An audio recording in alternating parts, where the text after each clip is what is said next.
तर उद्धव ठाकरे आज शिवसंकल्प मेळाव्याच्या निमित्तानं छत्रपती संभाजीनगर जिल्ह्याचा दौरा करणार आहेत। यावेळेस ते आगामी विधानसभा निवडणुकांचं रणशिंग फुंकणार आहेत। सूर्या लॉन्स इथे या मेळाव्याचं आयोजन करण्यात आलं असून या मेळाव्याला अनेक माजी नगरसेवकांसह पदाधिकारी उपस्थित राहतील। छत्रपती संभाजीनगर लोकसभा मतदारसंघात उद्धव ठाकरे यांच्या पक्षाचे उमेदवार हे चंद्रकांत खैरे यांचा पराभव झाला होता, त्यांना पराभव स्वीकारावा लागला होता। त्यानंतर ठाकरेंचा हा दौरा महत्त्वाचा मानला जातोय।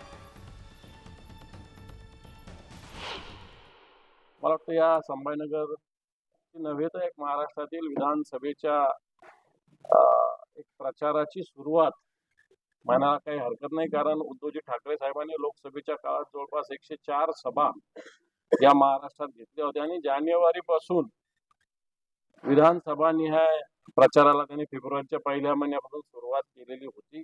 त्यामुळं हे दोन्ही अधिवेशन संपल्यानंतर फुल फ्लेश एक आठवड्यातून एक दोन मेळावे करावे अशा प्रकारचं एक संघटनेचं नियोजन आहे।